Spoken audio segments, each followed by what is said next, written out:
1 अगस्त 2025 को election commission Bihar में हो रहे स्पेशल इंटेंसिव रिवीजन की वोटर लिस्ट जारी करती है, जिसके ठीक 7 दिन बाद 7 अगस्त को राहुल गांधी चुनाव आयोग पर वोट चोरी का आरोप लगाते हैं और इसके पीछे ईसीआई और बीजेपी की ईमानदार कोशिश को एड्रेस करते हैं। ये एसआईआर जो है इंस्टीट्यूशनलाइज चोरी है। इलेक्शन कमीशन खुलकर बिना डरे बीजेपी के साथ मिलकर चोरी कर रहा है। इस चीज को बेस बनाकर लगे हाथ तेजस्वी यादव ने भी चुनाव आयोग पर कम मार्जिन से डिसाइड हुए सीट्स को एसआईआर के थ्रू मैनिपुलेट करने का आरोप लगा दिया। कई निष्पक्ष ईमानदार पत्रकारों का हम लोगों ने वीडियो देखा है कि बीएलओ जो है खुद ही फॉर्म अंगूठा मार करके साइन करके अपलोड कर रहा है।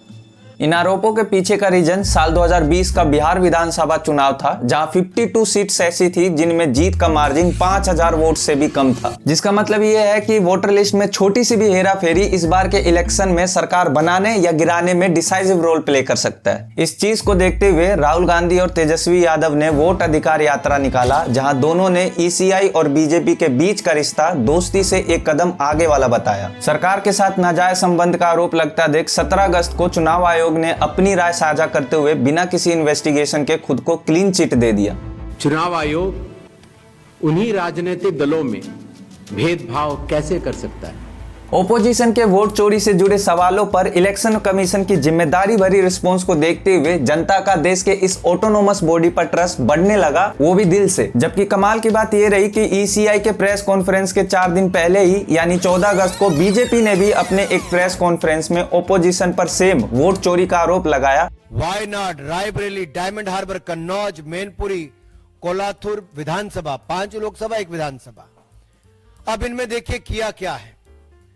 वायनाड में 93,499 डाउटफुल वोटर हैं, जिनमें से 20,438 डुप्लीकेट वोटर हैं। वो भी बिना सोचे समझे कि उनके ये आरोप इनडायरेक्टली इलेक्शन कमीशन के ऊपर ही लग रहे हैं। क्या हुआ? बहन डर गई, बहन डर गई, बहन डर गई। ये सब देखकर चुनाव आयोग को यकीन नहीं हो रहा था कि उनके साथ ये क्या हो रहा है। नेताओं का आपस में चल रहे ब्लेम गेम और चुनाव आयोग की निष्ठा में सब इतने खो गए कि किसी को बिहार की जनता का दुख दिख ही नहीं रहा है। किसी को मतलब ही नहीं है कि बिहार का यूथ नेताओं के लिए क्या ओपिनियन रखता है। रोजगार के लिए तो भैया बोलेंगे कि बहुत प्रॉब्लम है युवाओं को, खास करके। लालू और नीतीश की अथाह सेवा और बिहार को डेवलपमेंट के हर सेक्टर में टॉप पहुंचता हुआ देख बिहार की जनता थक चुकी है और अब अपनी नम आंखों से नए विकल्प तलाश रही है। रिसेंट टाइम में प्रशांत किशोर लेड जन स्वराज पार्टी जो फर्स्ट टाइम चुनाव लड़ रही है, वो भी बिहार में, उन्हें लेकर एक अलग डिबेट शुरू हो गया, एक अलग एनवायरनमेंट बन चुका है। कोई उन्हें लेकर पॉजिटिव ओपिनियन दे रहा है कि यार बंदा पढ़ा लिखा है, राजनीति की इनडायरेक्टली सही पर एक्सपीरियंस और नॉलेज दोनों है, और कुछ नहीं तो लालू और नीतीश से तो हर मामले में बेहतर ही है। आज प्रशांत किशोर के लेवल का कोई लीडर नहीं है पूरे बिहार में। वहीं दूसरी तरफ का नेगेटिव ओपिनियन भी देखने को मिल रहा है, जहां प्रशांत किशोर को दूसरा केजरीवाल कहा जा रहा है, उन्हें बीजेपी का बी टीम बताया जा रहा है, उन्हें राजनीति में न्यू कॉमर्स का टैग दिया जा रहा है, कई तो उन्हें सौदागर तक कह दे रहे हैं। देखिए, कोई सौदागर राजनीति में आया है, बिहार के लोग नहीं जानते हैं बेचारे के बारे में।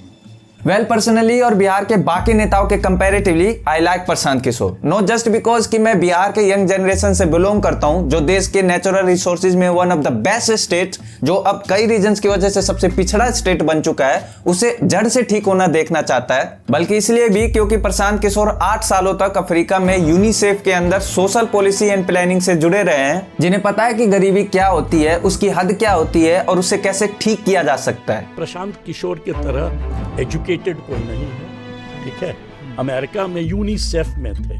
बट डेमोक्रेसी की one of the weak parameter Prashant Kishor के लिए असल प्रॉब्लम बन गई है, जिसमें उन्हें पावर में आने के लिए और अपने हिसाब से काम करने के लिए एटलीस्ट 122 विधायकों की जरूरत पड़ेगी, जो दिल्ली में तो पॉसिबल है पर बिहार में हट। ये बिहार है, यहाँ कोर्ट से लेकर वोट तक सभी मैटर प्यार मोहब्बत से सॉल्व किए जाते हैं। अब ये सब देखते हुए कई एक्सपर्ट्स, लीडर्स और इवन जनता का भी ये मानना है कि इस इलेक्शन में जन स्वराज का कोई चांस नहीं है। कुछ सीटें आएंगी, हम लोग के उम्मीद के हिसाब से 2, 4, 5 सीटें आएंगी प्रशांत किशोर की, ज्यादा नहीं आएगी। ज्यादा से ज्यादा एलजेपी की तरह जन स्वराज भी महागठबंधन या एनडीए का अलायंस बार बन के रह जाएगी। ऑल्दो इस प्रॉब्लम को इग्नोर कर भी दिया जाए तो इसे कैसे इग्नोर करे।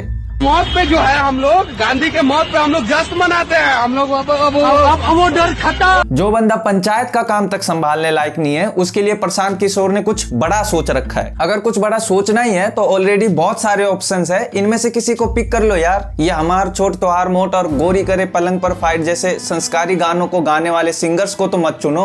और अगर सिंगर्स को ही चुनना है तो हमारे पवन भैया में क्या कमी है, ऊपर से इसे भी शामिल कर लिया। वेल ये तो बाद की बातें हैं, पर एटलीस्ट अभी के लिए एक चांस तो मिलना चाहिए प्रशांत किशोर को। क्या पता बिहार में कोई सुधार देखने को मिल जाए, नहीं तो ये लोग तो है ही बैठे हुए बिहार को बेल्जियम बनाने के लिए।